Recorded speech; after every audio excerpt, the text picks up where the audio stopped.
হবে এবং প্রয়োজনে আমাদের হাউসে সিদ্ধান্ত হয় ভিক্টিমের শব্দটাও এখান থেকে উঠে যাবে।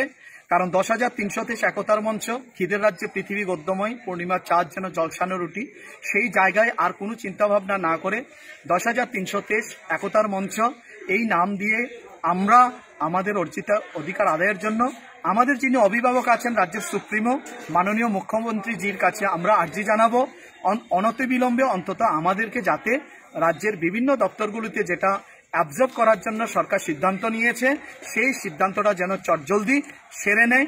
অনেক মাস অতিবাহিত হয়েছে, আমরা আর পারছি না, যেহেতু আমরা খিদের জ্বালায় আমরা এখানে কাতর হয়ে আমরা আপনাদেরকে বারংবার বলার চেষ্টা করেছি একটা পজিটিভ দৃষ্টিভঙ্গি নিয়ে।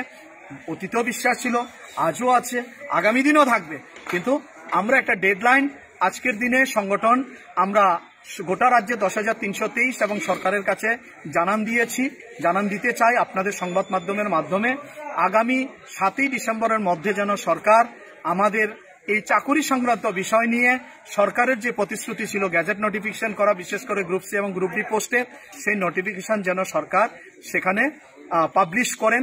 এবং বিনীতভাবে আমাদের মাননীয় মুখ্যমন্ত্রী এবং শিক্ষামন্ত্রী গোটা ক্যাবিনেটের কাছে অনুরোধ থাকবে, বিশ্বাস ওনাদের প্রতি আমাদের ছিল, আজও সকারাত্মক মানসিকতা নিয়ে বলছি, সরকারের প্রতিশ্রুতি পালন করুক।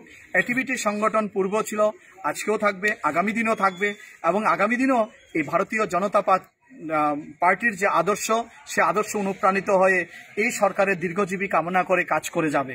নমস্কার।